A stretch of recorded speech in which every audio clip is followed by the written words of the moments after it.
Finton Marybrook sat in his favorite chair, sipping a cup of tea and watching the fire crackle in the nearby hearth.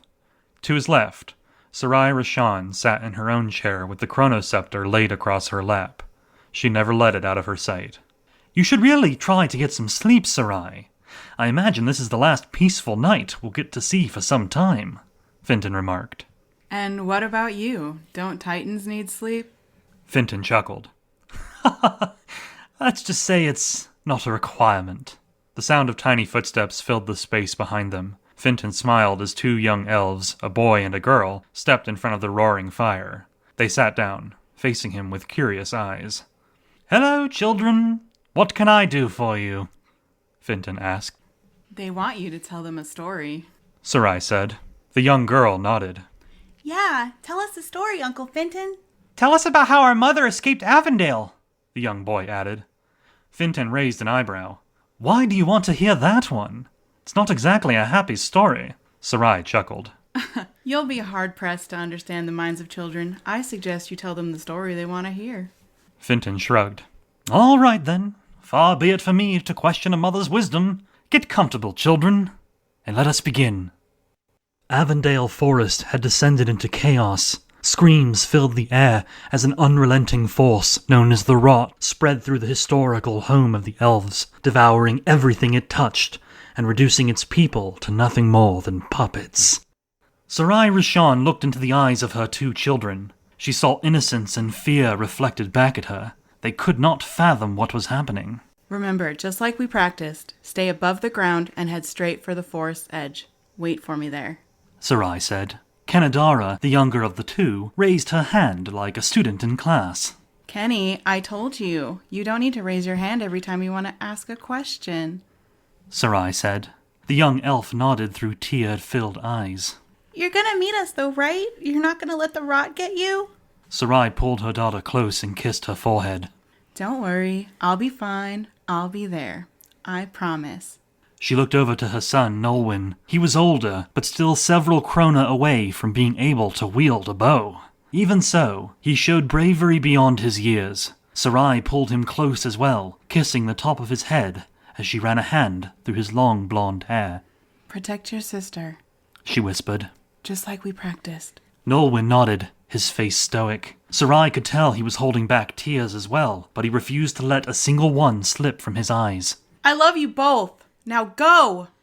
Sarai shouted. The two young elves fled from their childhood home in the canopy. Sarai followed them onto the wooden walkways that stretched between the towering trees of Avondale. As the children ran, Sarai spotted someone in the distance. The figure moved fast, scurrying with an unnatural and clumsy speed. It let out an inhuman screech that echoed through the trees.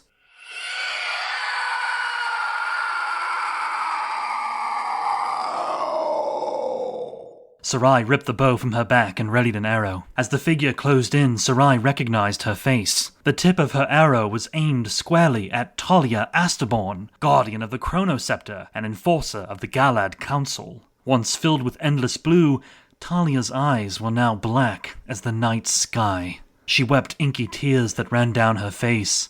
A velvet ichor bubbled from her lips as she moved with an unsteady and sporadic gait. "Come no closer, Talia. I don't want to hurt you," Sarai shouted. Talia smiled through stained teeth. "Talia Asterborn is no more. You address the devourer, the endless hunger, the infernal rot." "Why have you come to Avondale? What is your purpose?" Sarai asked. "We hunger, and in Avondale there is bountiful sustenance. Consciousness is delicious, and your trees are rich with it." The trees of Avondale were all reincarnated souls of elves that had long since passed. Their branches were limbs, and their leaves fingertips. They felt both joy and sorrow. They had hopes and dreams. They were sacred to the elven people. Sarai exhaled, clearing her mind. "Be free, Talia Asterborn. Your duty is done." Talia screeched as Sarai let loose her arrow. It flew straight and true, landing in the soft flesh beneath her jaw. Talia ripped the arrow from her neck as black insects gushed from the open wound. Sarai stepped backward and readied another arrow, this time aiming for Talia's heart. She pulled back and let it fly without hesitation. It reached its mark, and Talia Asterborn was no more. Her body tore open. Spiders, beetles, and centipedes, all black as night, spilled out from within her skin. Sarai stored the bow on her back. She leapt over the spreading insects and climbed a nearby tree. The moment her hands grazed its bark, she felt its thoughts whispering in her mind. "Leave us! You must save the world tree! Avondale is lost!" Sarai climbed to the top of the tree and pushed through the soft leaves of the canopy. In the distance, rising above the rest of Avondale Forest, the world tree commanded the skyline. Its branches spread out in all directions like arms large enough to embrace all the elven people. Every elf was born with a connection to the world tree, one which strengthened with time. As Sarai laid her eyes on it, she heard its voice. "The rot cannot be stopped, my child." What would you have me do? Sarai asked. "The faithful have brought me the chronoscepter. It must not fall into the hands of the rot. It must escape Avondale." Sarai nodded. Yes, World Tree. Your will be done. Sarai ducked back into the confines of the forest. The ground was covered in writhing black masses of insects. She stayed within the branches of the trees where she spent most of her childhood. To her, navigating them was as natural as walking. She leapt from tree to tree, reaching the forest center. Her mind was filled with the thoughts of the forest. "I can feel their gnashing teeth! This is the end, isn't it? What have we done to deserve this? I have no eyes, and yet I weep. We cannot stop the rot! Please, end our suffering."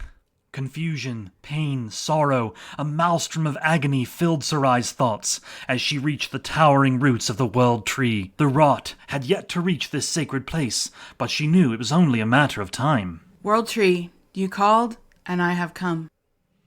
"Indeed, you are a good and faithful servant, Sarai." What now? The base of the world tree pulled itself open with a groan. From within, the chronoscepter emerged. It was a wooden staff carved from the world tree itself, atop which sat a piece of ancient technology. It was said that the chronoscepter could change history at a great cost. Sarai had never seen it used, but she knew it must escape Avondale before the rot could seize it.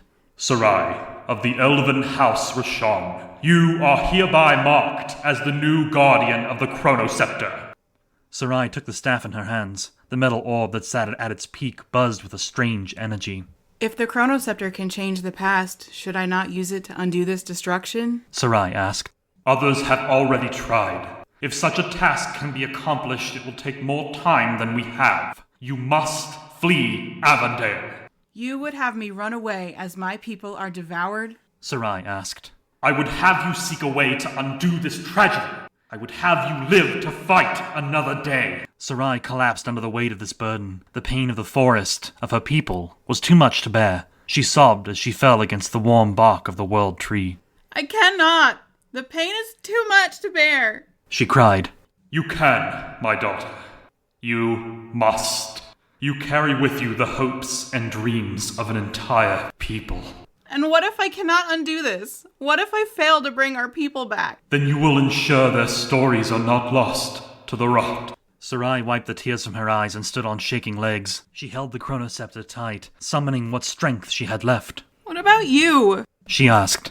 "I will trap the rot within my branches and stop it from spreading beyond Avondale." How long can you contain it? Sarai asked. "As long as I must. Now go!" Sarai slid the chronoscepter beneath her quiver and tightened the straps. She laid her hand on the world tree one last time. I'll come back for you. I promise. She turned and leapt back into the trees, staying far above the ground as she headed for the edge of Avondale Forest. As her feet landed on solid ground, she turned and looked back into the forest she'd always called home. She stood there until the voices inside her head went quiet. Her connection to the world tree was faint, almost invisible. Mother, you came! A voice shouted. Sarai turned and smiled as she saw Kenadara and Nolwenn approaching through the tall grass. They were both unharmed. She hugged them both as tears cascaded down her face. She was overjoyed to see that they were safe. She stepped back and looked into her children's eyes. Did anyone else make it out? She asked. Both of the children shook their heads. As the sun set on the elven people, Sarai and her children made their way toward the closest town. As the world tree promised, the rot did not leave the borders of the forest. It was contained,